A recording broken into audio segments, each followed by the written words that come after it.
Muito bem. Meus irmãos, seguimos então capítulo 5 de Apocalipse. Se os irmãos puderem estar ligados, conectados aí no capítulo 5. Nós inicialmente fizemos um primeiro momento, o momento quando começamos depois do capítulo 4, nós comentamos a respeito da grande liturgia, do grande culto eterno que o próprio João ele vai estar presente.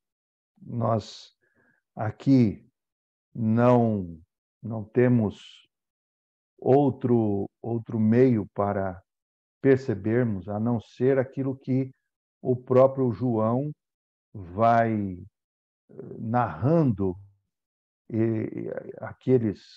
aqueles componentes, aqueles elementos dessa grande liturgia, não é?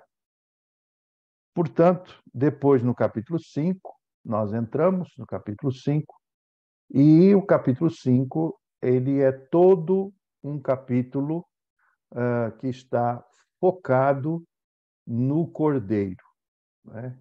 É tanto que no versículo, por exemplo, no versículo de número 1, capítulo 5, versículo 1, nós temos aí: vi na destra do que estava assentado sobre o trono um livro escrito por dentro e por fora, selado com 7 selos. Esse é a primeira visão do apóstolo, mas ele também vê um outro anjo, ou um anjo forte. É interessante que essa palavra anjo forte, pois nós vamos trabalhar um pouquinho essa designação de anjo forte. Depois, então, bradando: quem é digno de abrir o livro e desatar os selos? Nós vimos no estudo da quarta-feira retrasada que esse livro é um rolo, não é? É um rolo de pergaminho que era selado como era o costume da época.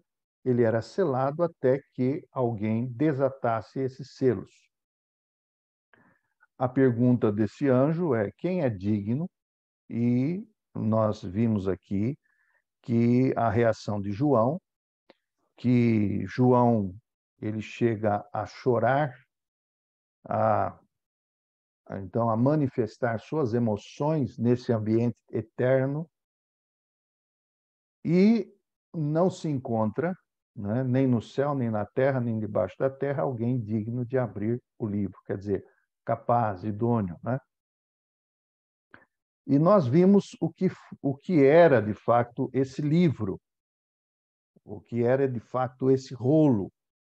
E esse rolo é justamente o que nos mostra aqui, é que este rolo é o livro da história da humanidade. Isso significa que é um livro que há de ser aberto, e há de ser lido, e há de ser revelado os acontecimentos que hão de se fazer presentes na história da humanidade. Então, o único capaz, o único idôneo é o Cordeiro, e então é justamente isso que o João vê no versículo 6, não é?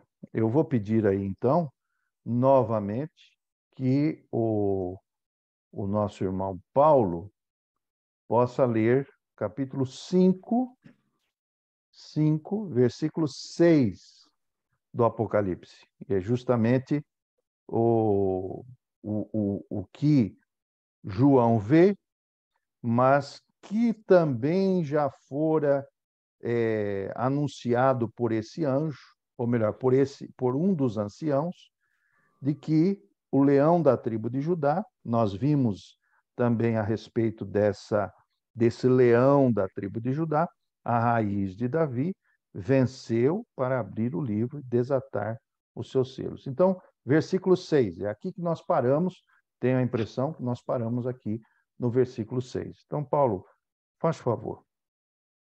Pois não. E olhei, e eis que estava no meio do trono e dos 4 animais viventes, e entre os anciãos um cordeiro, como havendo sido morto, e tinha 7 pontas e 7 olhos, que são os 7 Espíritos de Deus enviados a toda a terra. Muito bem. Então, ele vê, não é apenas anunciado, ele não apenas ouve essa designação no versículo 5, mas ele vê. Veja que essa questão de ver e ouvir, contemplar, são palavras muito repetidas no Apocalipse. Se você ver, por exemplo, perceber também, você vai chegar à conclusão que o Apocalipse é todo uma visão. Aquelas 7 visões, as 7 maiores visões do apóstolo João. Então, o versículo 6, ele olha, quer dizer, ele vê o trono, no meio do trono, e dos 4 animais, dos 4 seres, desses seres que nós já procuramos definir aqui o que são esses seres. É muito, muito interessante que estes seres eles não são similares, quer dizer, eles não são semelhantes a nenhum ser humano e a nenhum anjo. Anjo, no sentido de que nós temos visto durante todo o decorrer das Escrituras. Eles são seres viventes. Eles são entes viventes. Então, aquele que está no meio deles, é um cordeiro. Esse primeiro aspecto aqui do cordeiro é que ele vê um cordeiro como havendo sido morto. É interessante que quem está no trono é um cordeiro com uma aparência de morto, né? Um cadáver. Ao mesmo tempo que este animal é morto, e tudo indica que a ênfase aqui do morto não está no cadáver em si, mas no sangue que está sobre o animal. Não é? Ele vê um cordeiro, neste cordeiro, ele também vê, olhando para a cabeça do cordeiro, ele vê 7 cornos, ele vê 7 pontas ou 7 chifres e 7 olhos. Nós também chegamos a definir aí estes 7 chifres, no seu sentido numeral, que é a questão dos números, não é? O número 7 dá a ideia traz o significado da totalidade. Então, uma vez que os chifres representam poder, então o número 7 significaria o pleno poder, o total força. Não é? Ele é chamado de Pantocrator, justamente porque é o todo-poderoso.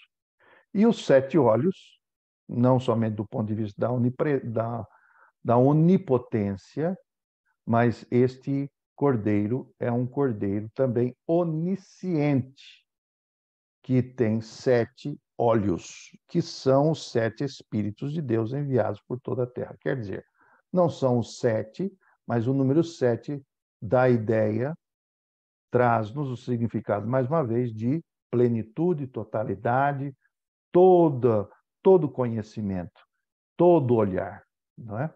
Então, ao mesmo tempo que este cordeiro, que é todo-poderoso, e aí nós remetemos ao Pantocrator, ele também é o onisciente, é o todo sábio.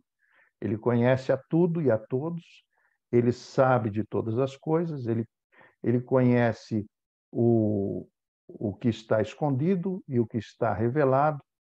Então, este é o Cordeiro. E, naturalmente, este cordeiro agora, ele toma como que uma forma humana, versículo 7, e o versículo 7 diz aqui que ele vai tomar o livro daquele que está sentado no trono, e o versículo 8, quando ele toma este livro, a literatura apocalíptica sempre é bom que se lembre isso, né?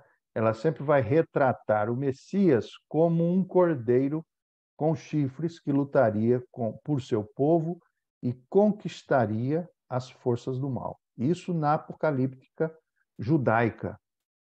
Os judeus nunca esperaram um cordeiro sofredor, no seu sentido do sofrimento, de estar como morto. Não é? Então, esse é o aspecto interessante aqui do versículo.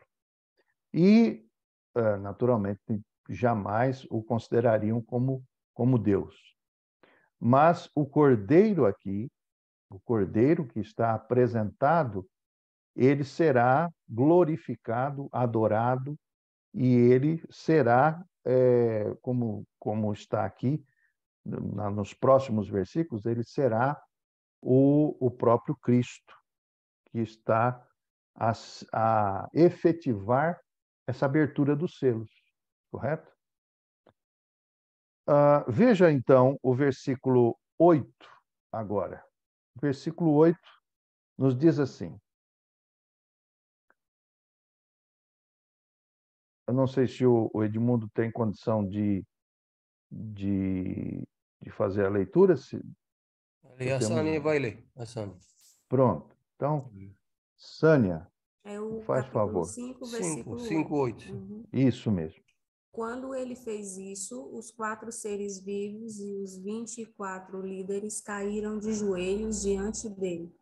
Cada um tinha nas mãos uma harpa e algumas taças de ouro cheias de incenso, que são as orações do povo de Deus. Muito bem. Vejam só, esse é um outro acontecimento, um outro momento, que vai se progredindo. Ele toma o livro, quer dizer, toma o rolo daquele que está sentado no trono, o próprio Pai, Deus Pai, né? E então, tomando o livro, há uma reação dos 4 seres viventes, dos 4 animais aqui. Na minha versão é animais, mas são seres viventes.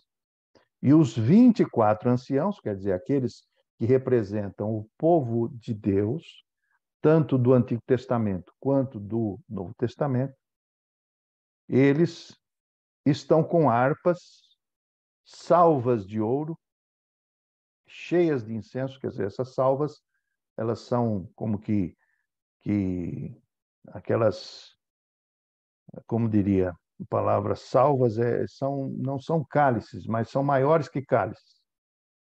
E estas salvas, elas estão cheias de incenso. Esse aspecto do incenso é interessante, porque este incenso, ele vai representar aqui, ele vai ter um simbolismo muito importante em toda a Escritura. O que simboliza o incenso? O incenso, ele vai simbolizar, primeiro, aquele aspecto da visualização. O que é o incenso? O incenso é nada mais, nada menos do que um grande fumo, não é? E ele também traz o aspecto do aroma. Então, você tem no incenso aquilo que, simbolicamente, aqui é colocado como as orações dos santos. Estes santos, aqui, é bom que se enfatize, esses santos são os santos. Quem são os santos? Os santos são todos aqueles que estão glorificados.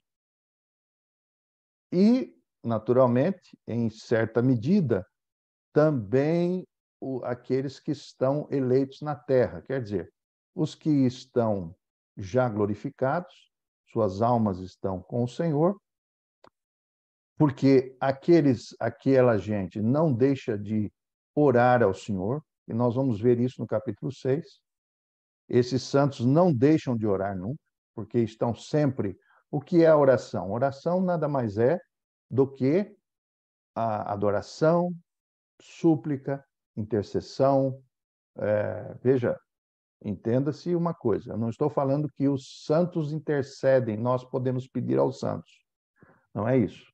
Mas que os santos no céu glorificado estão a orar também ao Senhor, estão falando com o Senhor. E estas orações são orações que também são feitas por aqueles que são verdadeiramente filhos de Deus, aos quais o Espírito Santo, ele interpreta, nós vimos isso no capítulo 8 de Romanos. O capítulo 8 de Romanos diz que o Espírito Santo, ele geme a tal ponto de gemer frases inexprimíveis dentro desse diálogo com o Senhor, porque há uma comunicação, veja só, há uma linguagem entre a Trindade. E essa linguagem, naturalmente, não é nenhuma linguagem, não é nenhum idioma que nós possamos conhecê-lo aqui. Essa oração, essas orações dos santos daqui, desta dimensão da Terra, são também as que estão fazendo o total dessas salvas cheias de incenso. É interessante esse aspecto, meus irmãos, porque estas orações, elas são, na verdade, orações e são simbolizadas pelo incenso, que no início no própria religião dos israelitas, no Antigo Testamento, o próprio trabalho do sacerdote era incensar ou entrar no lugar santo e ali, então, colocar o incenso diante do Senhor, como que fosse aquela oração ou as orações que o povo de Israel realizava para o Senhor. Muito interessante esse aspecto, porque o incenso era um símbolo. E o incenso, hoje, deveria também ser um símbolo no sentido de que o incenso, veja que não tem nada a ver com o incenso oriental, esotérico, dessas seitas que nós vemos por aí afora. Não tem nada a ver uma coisa com a outra, quando se fala incenso, não é? Que é justamente o sinal ou o símbolo das nossas orações e das orações de todos os santos. Portanto, vejam só, vamos abrir o texto bíblico, porque nós estamos falando de um ambiente onde não há duas igrejas, há somente uma igreja. E isso tem que ficar muito claro na nossa mente. Hebreus, capítulo 12, vamos abrir o texto de Hebreus. Hebreus, capítulo 12, versículo 23, 24, 12. Vou pedir, se é possível, a Ana Maria ler para nós o que está escrito aqui. Podemos, Ana Maria, se puder ler, é possível? Sí, señor.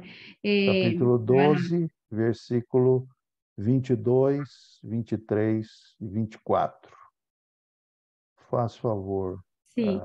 Mas tendes chegado ao monte Sião e à cidade de Deus vivo, a Jerusalém celestial, e a incontáveis hostes de anjos, e a universal assembleia, e igreja dos primogênitos arrolados nos céus, e a Deus, o juiz de todos, e aos espíritos dos justos aperfeiçoados, e a Jesus, o mediador da nova aliança, e ao sangue da aspersão que fala coisas superiores ao que fala o próprio Abel.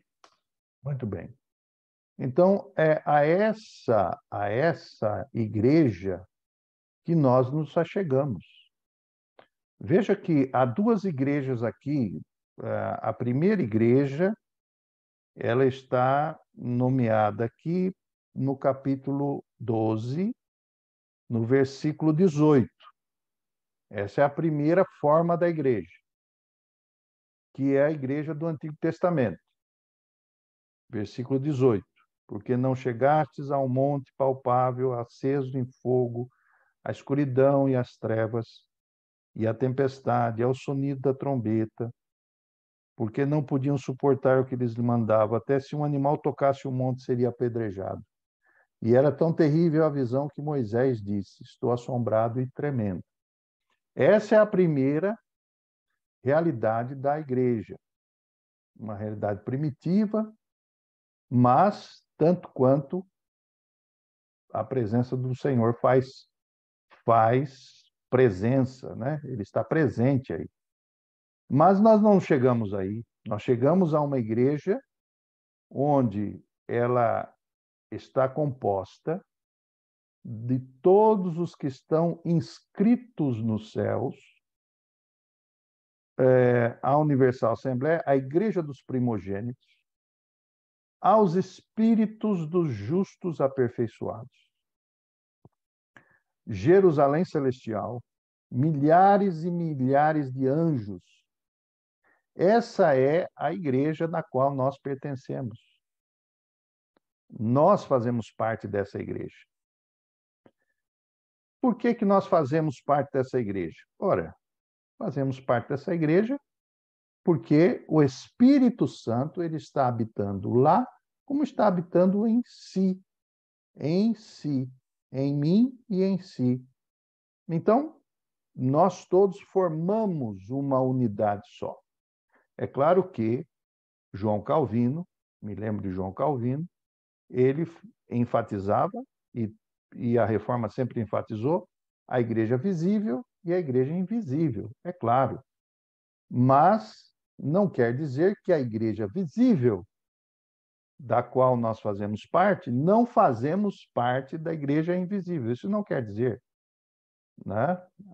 Quando nós vamos estudar teologia dogmática, a dogmática ela fala de que nós fazemos parte da igreja militante e os espíritos dos justos fazem parte da igreja triunfante.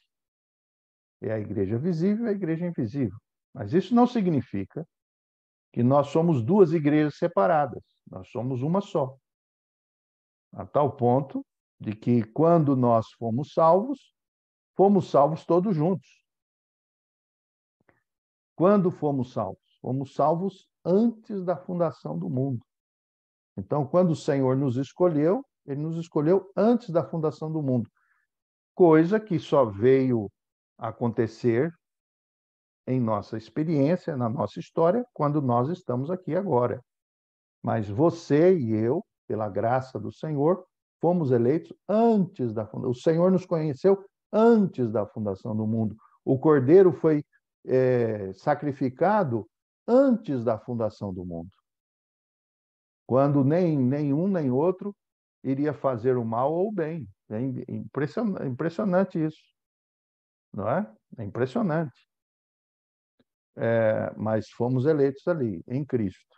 E por isso nós pertencemos a essa universal Assembleia. Não é? Mas vamos mais um bocadinho. Daqui a pouco nós paramos para conversar. Vamos mais um bocadinho. Esse cordeiro, voltando agora a Apocalipse, que quando toma o livro, os 4 animais, os 24 anciãos, com harpas nas mãos, com as salvas de ouro cheias de incenso, eles começam, então, a realizar a continuação daquele culto do capítulo 4, que é, na verdade, o versículo 9. E o versículo 9 vai nos mostrar aqui o que eles estão a fazer. Então, eu peço novamente a quem é que pode ler para nós? A Ana Maria já leu, a Sânia já leu, não é? A Keren tem condição de ler? A Keren? Será que a Keren tem Sim. condição? Então, Keren, por favor, leia o versículo 9 e o 10. Faz favor. Do capítulo 5? Isso mesmo, de Apocalipse. Tá bom. Só um minuto. E eles costumavam, calma. E eles cantavam um cântico novo. Tu és digno de receber o livro e de abrir os seus selos, pois foste morto e com teu sangue compraste para Deus gente de toda raça, língua, povo e nação. Tu os constituíste reino e sacerdotes para o nosso Deus, e eles reinarão sobre a terra. Muito bem. Vejam quantas revelações nós temos aqui. Impressionante. Cantavam um novo cântico, e é interessante que não é apenas um cântico que se cantava normalmente, mas é um novo cântico. E qual é esse canto? Não é? Primeiro, cantavam que ele é digno de tomar o livro, de abrir os seus selos, quer dizer, de desatar os seus selos. E por que isso? Então, aí nós percebemos por que ele é adorado. Não é? Ele é adorado, primeiramente, pela sua obra. Ele é adorado por aquilo que ele fez. Versículo 9. Foste morto, e com o teu sangue compraste para Deus. Então, o sangue de Cristo foi, na verdade, o preço pago por ele mesmo em favor dos homens. É interessante que aqui fica uma ideia dúbia aí, porque ele comprou para Deus. A palavra comprar aqui, em outras versões, traz como resgataste para Deus. Com o teu sangue compraste para Deus. Ora, ele comprou de quem? Ele comprou do diabo, ele comprou do pecado, ele comprou de quem? Não é?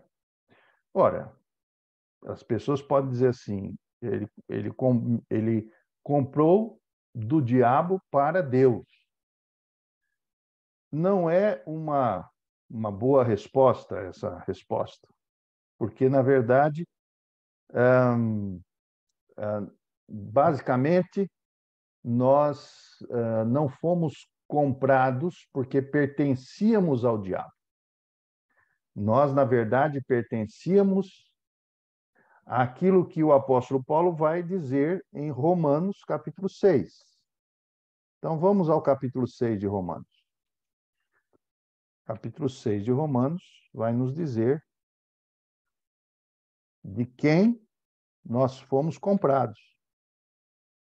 Não é? Capítulo 6. Eu vou pedir ao Paulo para nos ajudar aí na leitura. Versículo, vamos ler aqui o capítulo 6 e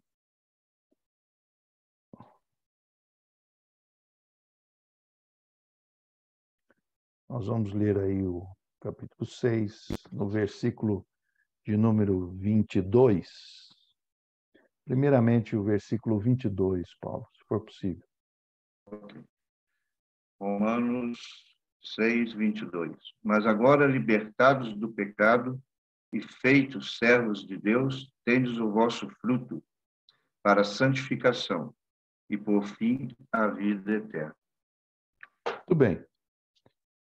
Aqui, essa palavra liberdade, libertados, é a mesma palavra para redimidos, que é a palavra redenção, que é justamente o que é a redenção. Redenção é o ato da compra de um escravo para dar liberdade a ele. No nosso vocabulário mais português, nós temos a palavra alforria. Não sei se vocês já ouviram a palavra alforria, não é? O escravo foi alforriado. E é justamente essa a noção que o texto do Novo Testamento nos traz. Mas, afinal, de quem ele foi libertado? Agora nós vamos voltar aí um pouquinho, capítulo 6 ainda, viu, Paulo? O versículo de número 10, 11, 12. Por favor. 10, 11, 12. Versículo 10. Pois quanto... Sim. Pode ler. Certo. Capítulo 6, versículo 10. Pois quanto a ter morrido de uma vez morreu para o pecado, mas quanto a viver, vive para Deus. Assim também vós considerai-vos como mortos para o pecado, mas vivos para Deus em Cristo Jesus nosso Senhor. Não reine, portanto, o pecado em vosso corpo mortal, para lhe obedecerdes em suas concupiscências. Muito bem. Outro aspecto aqui é para entendermos esse contraste para Deus, né? Nós estamos aí nesse ponto. É que a palavra não reine é muito importante para nós aqui, porque o não reine, no seu sentido literal, é não domine como Senhor. Essa palavra reinar aqui é a mesma raiz da palavra que tem a ver senhor ou senhorio. Então, quando nós percebemos quem nos comprou, é claro, foi o sangue do Cordeiro, o sangue de Jesus. Mas ele nos comprou de quem? Ele nos comprou do próprio pecado. Porque o pecado era o nosso Senhor. Aquele que ditava as normas, a vida, as regras. E ele dizia assim, o pecado dizia, vá e fale mal de alguém. Antes de sermos de Cristo, dizíamos assim, sim, Senhor, eu vou e vou obedecer-te. É isso que o texto do versículo 12 está a ensinar. Está a dizer aqui, não reine, portanto, quer dizer, não domine o pecado como Senhor no vosso corpo mortal para lhe obedecerdes às suas concupiscências. Significa que o nosso dono era o pecado. O nosso Senhor era o pecado. O pecado nos escravizou. Por isso que o Senhor Jesus, agora vamos voltar um bocadinho no capítulo de João, Evangelho de João, no capítulo 8. João, no capítulo 8, a partir, por exemplo, do versículo 31 até o 34. Se vocês puderem seguir aí, Ana Maria, se puder, faz favor. Pastor, João qual? 8, João, Evangelho de João, capítulo 8. João, não me fiz. Evangelho de João, versículo 31 a 34.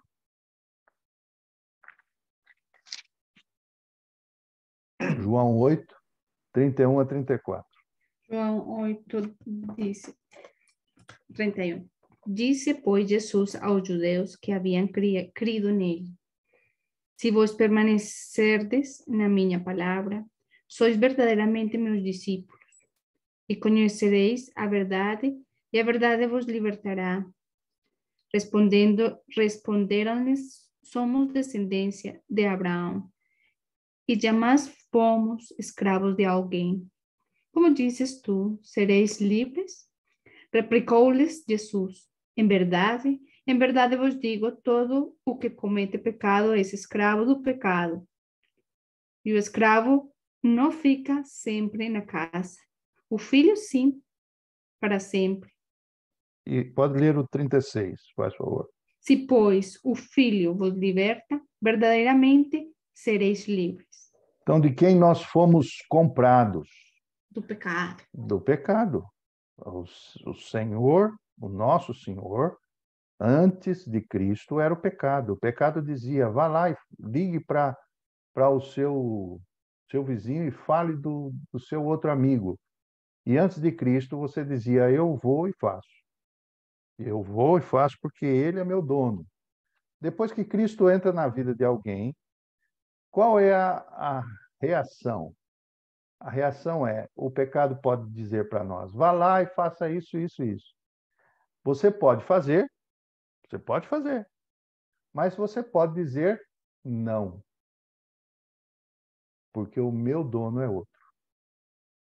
Então, essa palavra de compraste para Deus é muito importante para nós, porque às vezes nós dizemos assim: não, ele nos comprou do diabo. O diabo não. O diabo não tem todo esse poder. Embora ele tenha muito poder, mas ele não tem todo o poder. Ele não tem o poder de escravizar. Por quê? O apóstolo Paulo dizia: o mal que eu quero fazer, esse não faço. Mas ou melhor, desculpe, o bem que eu quero fazer, eu não faço. Mas o mal, acabo sempre fazendo. Por quê? Porque esse mal habita aonde?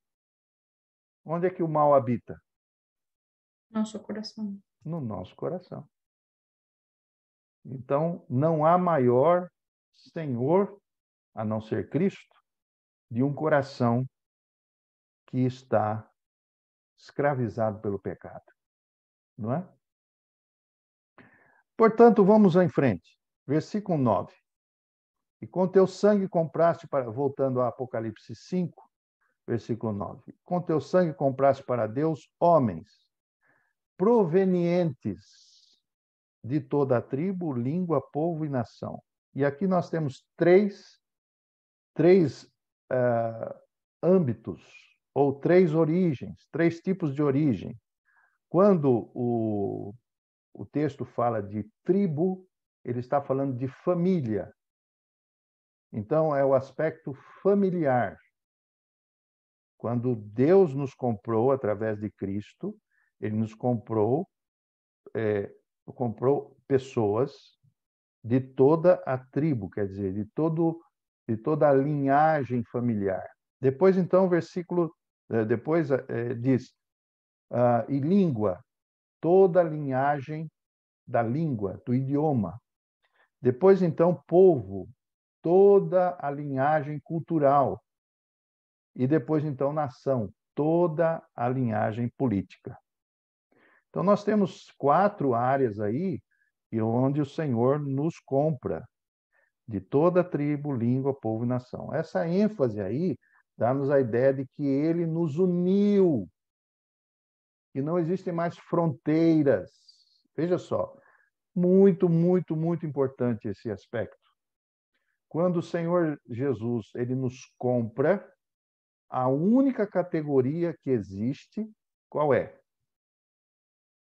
Filho. Filho de Deus. Então, por exemplo, quando você está numa igreja onde existe uma variedade de culturas, como é que você vai se relacionar com aqueles que estão ali? Vai se relacionar com pessoas que são como você, filhos, filhos de Deus. Você não tem mais brasileiros, nem cabo-verdianos, nem colombianos, nem portugueses. Em Cristo, o texto de... Vamos ao texto de Efésios agora. Vamos a Efésios, capítulo 2. Efésios, capítulo 2. Veja que maravilha. Por isso que na igreja não deveria ter separação, né? Não deveria ter, por exemplo, racismo, né? Não é verdade? Não deveria ter segregação, né? E é esse o grande problema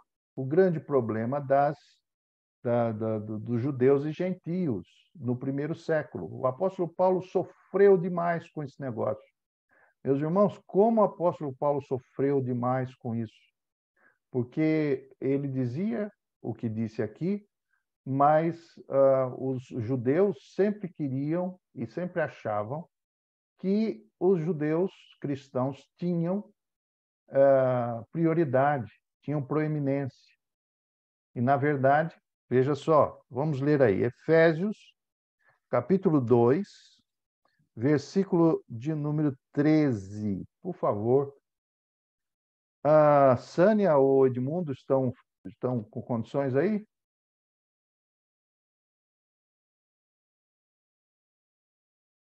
Sânia ou Edmundo? Por favor, podem ler. Efésios 2, 13 até o versículo 18. É possível? Edmundo, será que está ouvindo?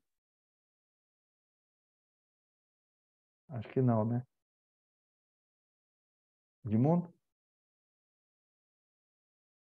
Acho que ele está com problema no áudio, pastor. Tá. Para liberar o áudio, acho que é. Pois, É isso. É. Então, eu pedi a Keren. Keren, você consegue ler para nós?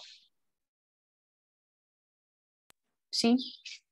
Então, faz favor. Capítulo 2 de Efésios, versículo 13 ao 18. Tá bom.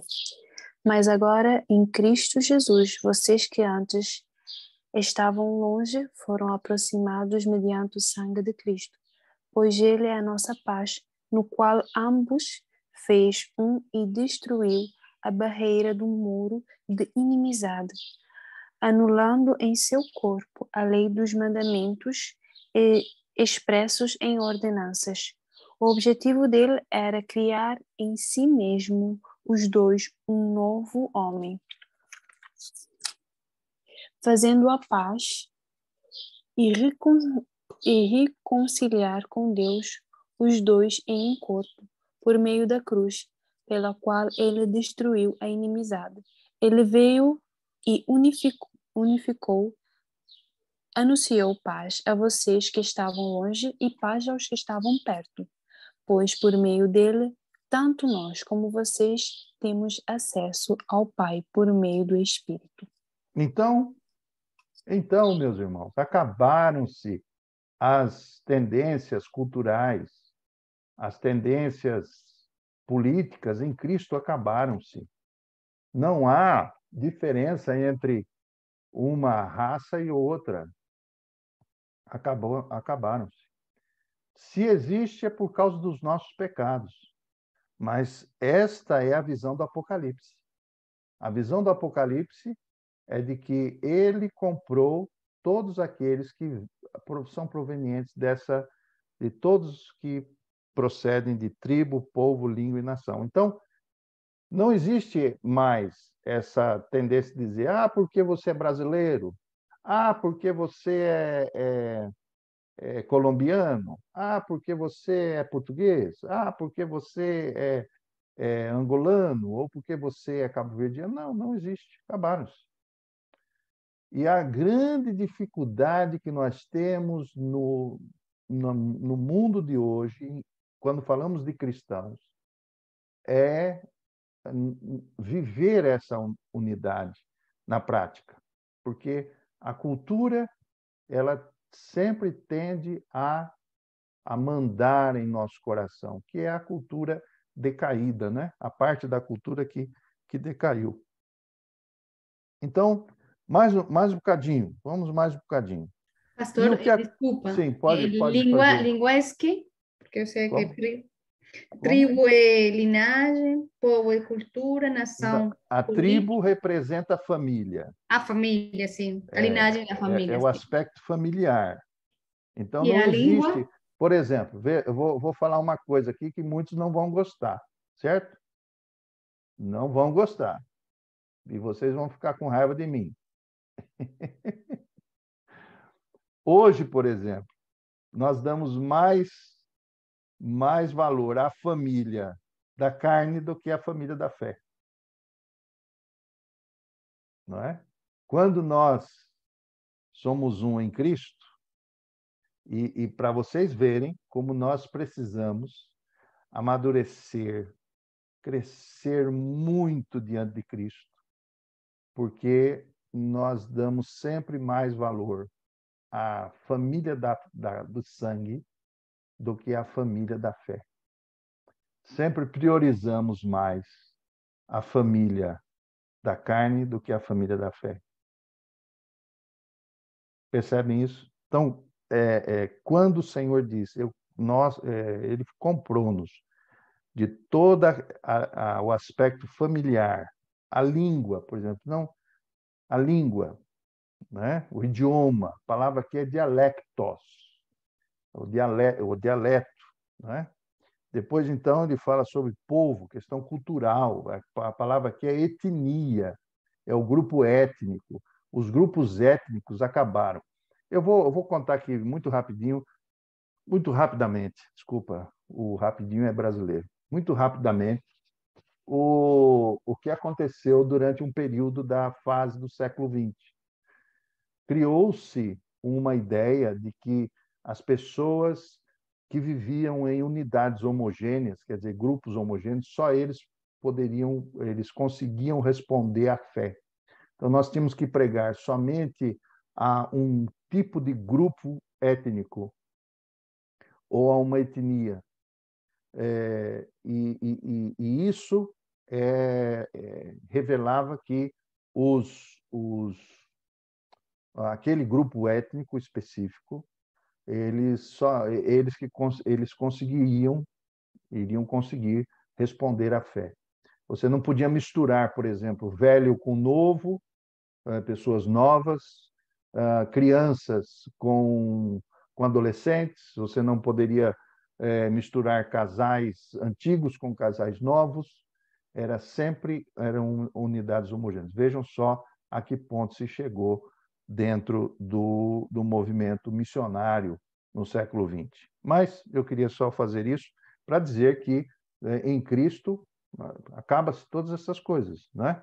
Não quer dizer que nós não temos que falar o idioma correto dentro daquele grupo que está a receber o evangelho. Não é isso que eu estou a dizer. Estou a dizer que depois disso, então, rompe-se essas barreiras, não é? Mas o versículo 10 diz, vamos mais adiante, o versículo 10 diz: E para o nosso Deus os fizeste reis e sacerdotes, e eles reinarão sobre a terra. Dois aspectos aqui. Primeiro é que ele compra-nos do pecado, nos transforma em reino de sacerdotes. A palavra aqui, reis e sacerdotes, melhor traduzida é reino sacerdotal. E esse foi o objetivo lá atrás, no Gênesis, não é? No Gênesis, o primeiro sacerdote que apareceu. Opa, isso é um teste. Vamos ver. Quem responde? Quem responde? Quem foi o primeiro sacerdote que apareceu depois do pecado? Depois do pecado, ter entrado. Quem foi que apareceu? Quem foi o primeiro sacerdote que apareceu lá no princípio, lá nos primórdios? Melquisedeque? Oi? Melquisedeque? Não. Não, então, próximo. Seu cabelo novo. Abel? Abel. Olha só, muito bem, Keren. Abel. Abel foi o primeiro sacerdote, né? O que fez Abel? Ele sacrificou ao Senhor. Ele serviu o Senhor. Esse é um dado muito interessante. O Senhor nos compra do pecado, porque éramos escravos e servíamos ao pecado, e agora ele nos transforma em reino sacerdotal. O que é o que faz o sacerdote? Ele serve. Então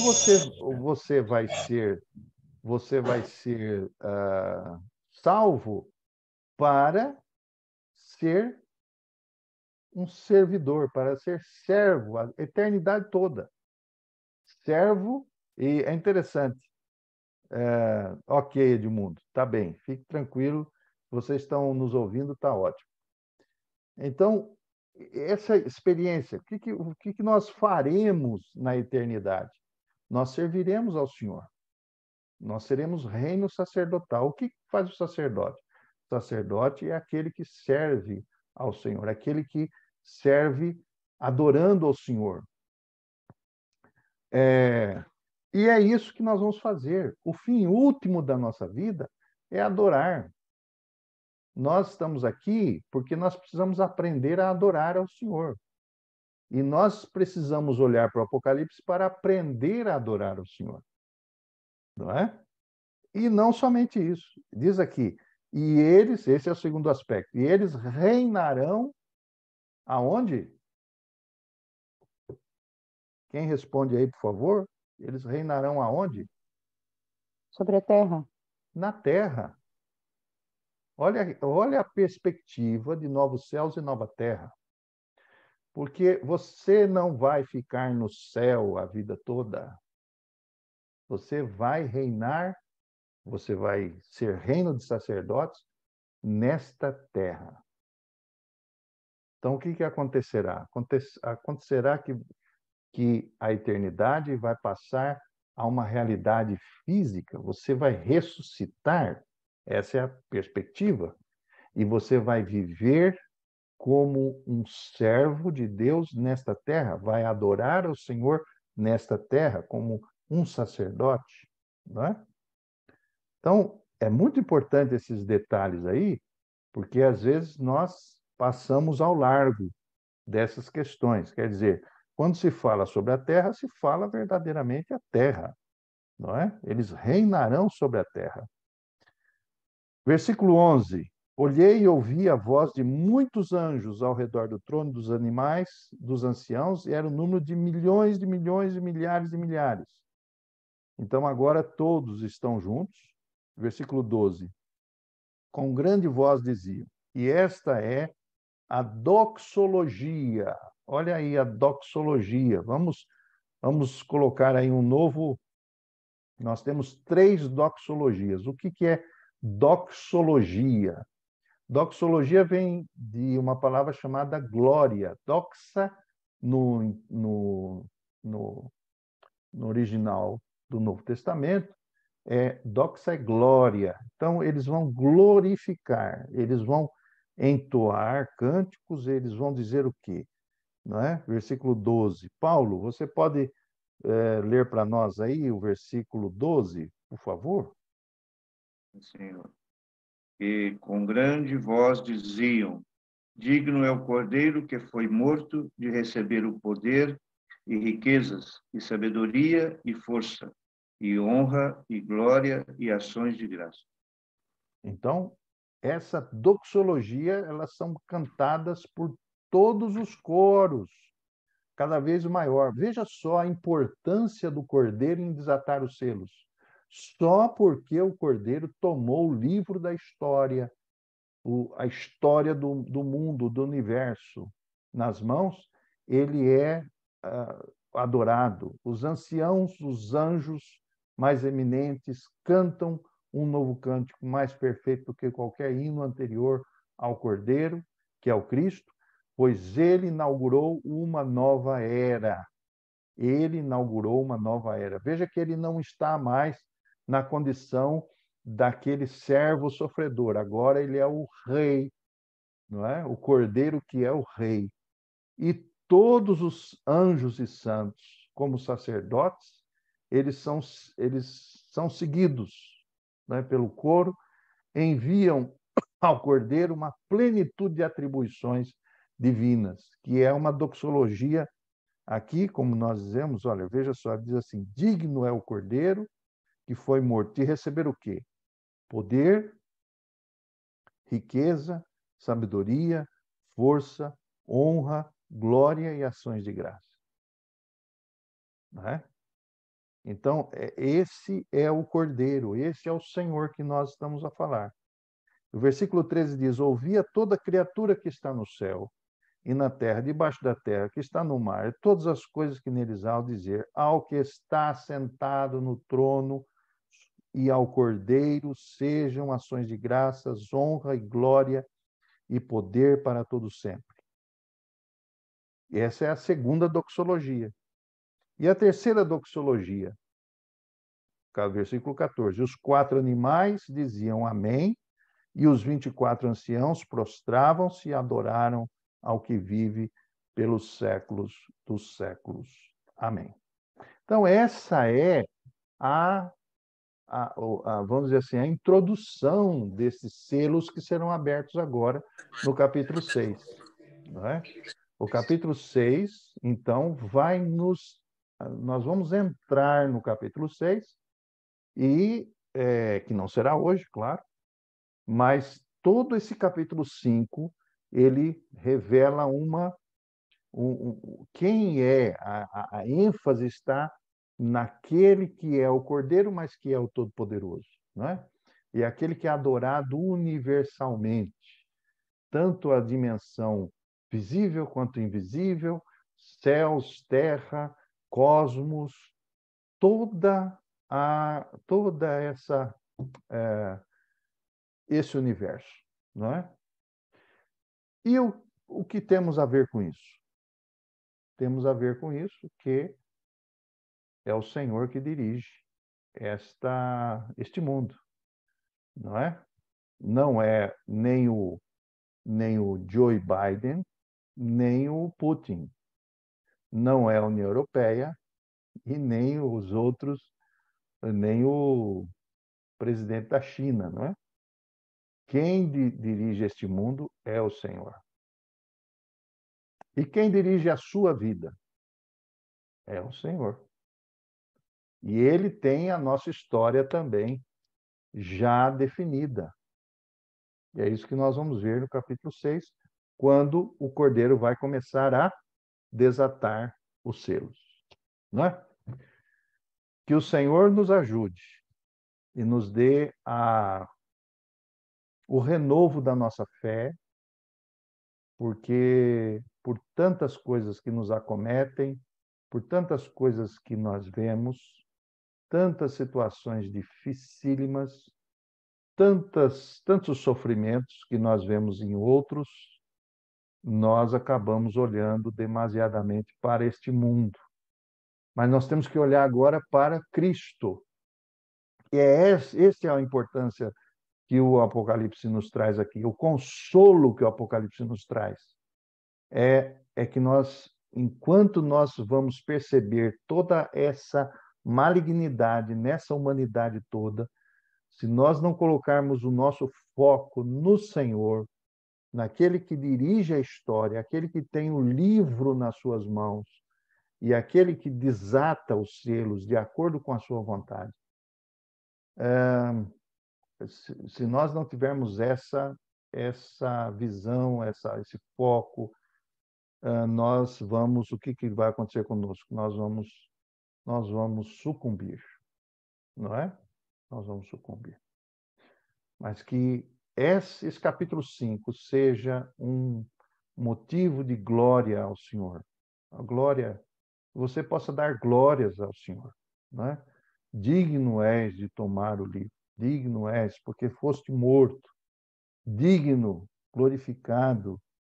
E é justamente isso que nós queremos viver e precisamos viver. Então, meus irmãos, ficamos por aqui. Semana que vem nós começamos o capítulo 6. O capítulo 6 de Apocalipse e caminhamos um bocadinho mais.